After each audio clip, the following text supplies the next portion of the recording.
wabarakatuh.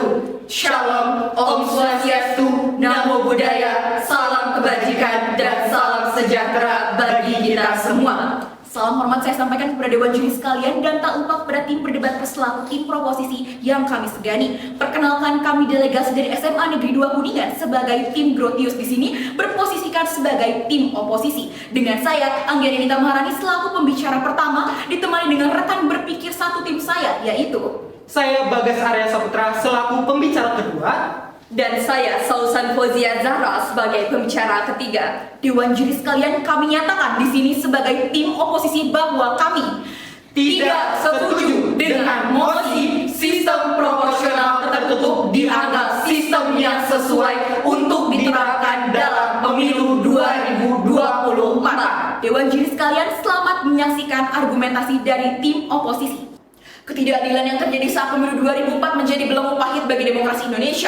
Aspirasi rakyat berdaulat yang tidak tersalur menjadi latar belakang putusan MK 2008 terkait sistem pemilihan tertutup yang berimbas terhadap aktualisasi sistem proporsional terbuka. Mandat sila keempat Pancasila dalam penerapan pemilu menjadi salah satu indikator dari demokrasi dan menjadi sarana bagi masyarakat untuk ikut menentukan figur dan arah kepemimpinan negara. Tidak ada satu sistem pemilu yang dikatakan sempurna ataupun sebaliknya. Sistem pemilu bergantung kepada kebutuhan yang akan kita dapatkan dengan menerapkan sistem tersebut. Namun, jika kita memilih sistem tertutup, maka dalam politik yang sangat oligarki dan sangat elitis, tidak ada demokrasi internal partai politik, maka akan kehilangan banyak akses rakyat terhadap siapa yang akan didudukan di dalam parlemen.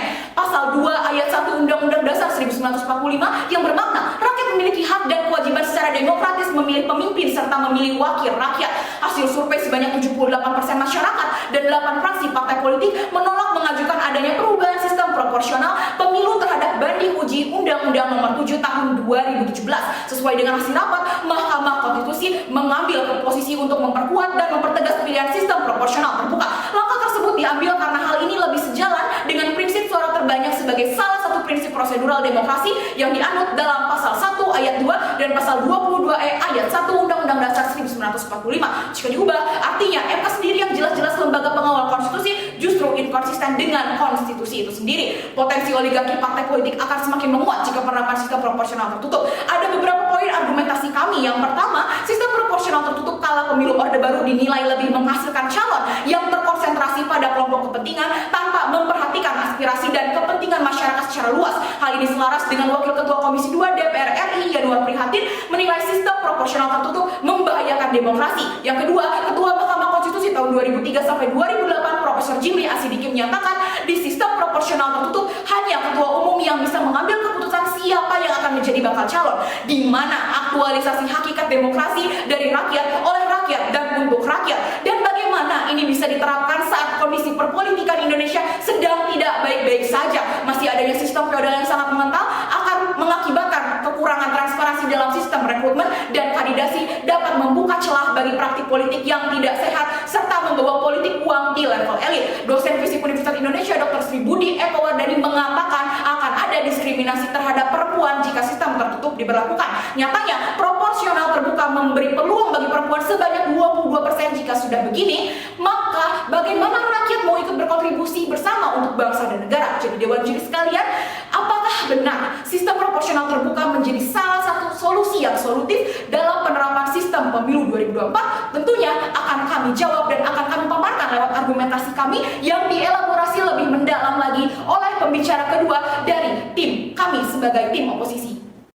Di negeri yang bebas, di bawah langit jingga membara, bergema suara rakyat, pesta demokrasi dimulai 1, 2, dan 3. Sejuta harapan membara, menjalari jiwa-jiwa, merangkul setiap pemilik hak untuk bersuara. Salam konstitusi. Saya secara tegas menolak adanya mosi sistem proporsional tertutup dianggap sistem yang sesuai untuk diterapkan dalam pemilu 2024. Selamat datang pada argumentasi kami. Rakyat adalah pemegang utama kedaulatan dalam sistem demokrasi Indonesia. Oleh karena itu, rakyat patut memahami segala aspek tentang penyelenggaraan pemilu. Salah satunya adalah sistem yang digunakan oleh pemilu Indonesia, yaitu sistem proporsional terbuka. Sistem proporsional terbuka memang sempat menuai kritik dan dianggap perlu diganti ke sistem proporsional tertutup. Namun, mengingat bahwa sistem tersebut pernah dilaksanakan di Indonesia sebelumnya, pelaksanaan kembali sistem tersebut justru akan membawa Indonesia kepada kemunduran demokrasi.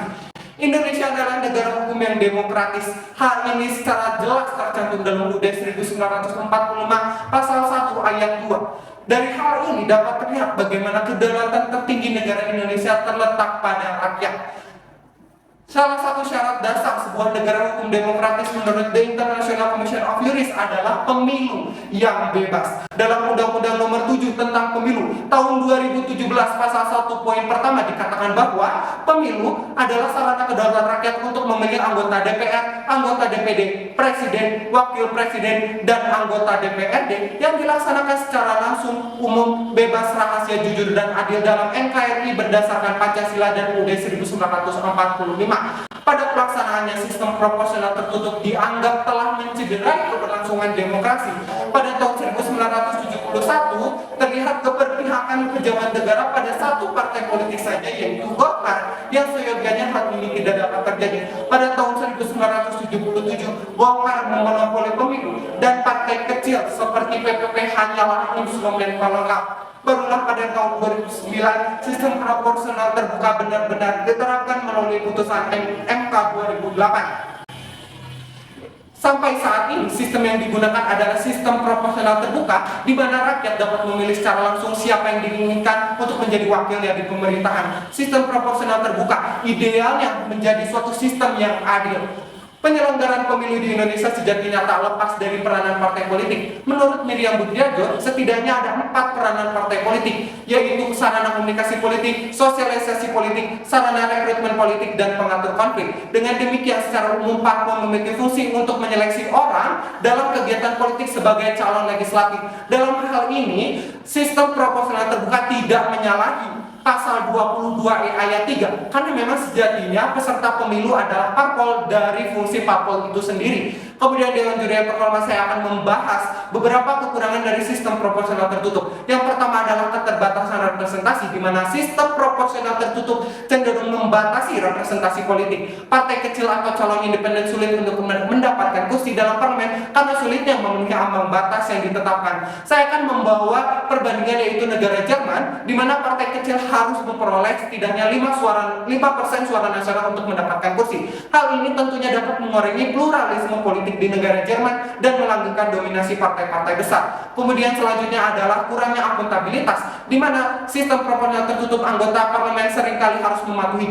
garis partai dalam pengambilan keputusan. Yang terakhir adalah keterlibatan perempuan dalam pemilu. Sistem proporsional tertutup terbukti memperkecil peluang perempuan untuk mendapatkan kursi di parlemen. Dalam hal ini, proporsional tertutup tidak memberikan pengakuan terhadap hak-hak manusia, terutama perempuan dalam politik. Sebagai perbandingan, keterlibatan perempuan di politik negara Australia tahun 1991 mencapai 21,8%, dikutip dari The Constitutional Centenary Foundation INC Women in Politics. Ini lebih besar dibandingkan Indonesia yang hanya 13%, karena faktor utamanya adalah sistem yang digunakan dalam pemilu, di mana Indonesia pada saat itu menggunakan sistem proporsional tertutup. Dewan Juris yang terhormat, dari argumentasi yang telah saya paparkan, secara tegas saya menolak adanya mosi sistem proporsional tertutup dianggap sistem yang sesuai untuk diterapkan dalam pemilu 2024. Saat suara menjadi senjata, pemilih berdiri tegas, mendengarkan pesan para calon, visi dan cita-cita yang berkelas. Marilah kita lebur dalam semangat yang terjaga, pesta demokrasi, keabadian dalam sejarah kita yang berharga. Dalam pesta demokrasi kita berpartisipasi mengawal pemilihan umum dengan rasa peduli. Kami awasi dan terus mengawasi agar keadilan dan demokrasi terjaga di negara ini. Dengan adanya isu di tengah masyarakat Indonesia mengenai sistem proporsional tertutup akan diterapkan kembali pada pemilu 2024, tentu menimbulkan polemik dan pertentangan. Pun kami sebagai tim kontra tetap berpegang teguh pada argumentasi kami yang tidak menyetujui mosi kali ini. Perlu kami garis bawahi dan tegaskan beberapa argumentasi mengapa sistem proporsional tertutup dinilai tidak sesuai, yaitu yang pertama, potensi oligarki partai politik semakin menguat jika penerapan sistem proporsional tertutup diterapkan. Hal ini disebabkan oleh beberapa faktor. Yang pertama, pengalaman pahit. Sistem proporsional tertutup pernah diterapkan pada masa Orde Baru dan dianggap tidak demokratis karena hanya memperkuat partai politik besar dan tidak memberikan kesempatan yang sama bagi partai politik kecil untuk mendapatkan kursi di parlemen. Lalu yang kedua, dengan sistem proporsional tertutup, keputusan mengenai nasib bangsa ada di tangan seorang individu. Hal ini tidak sesuai dengan prinsip demokrasi dari rakyat, oleh rakyat, dan untuk rakyat. Hal ini dinyatakan oleh Ketua Mahkamah Konstitusi 2003 hingga 2008. Dosen FISIP UI mengatakan sistem ini membuka celah bagi praktik politik yang tidak sehat dan memperkuat politik uang di level elit. Lalu yang kedua, kurangnya transparansi dalam sistem rekrutmen dan kandidasi dapat mengurangi kepercayaan publik terhadap partai politik dan proses politik secara umum.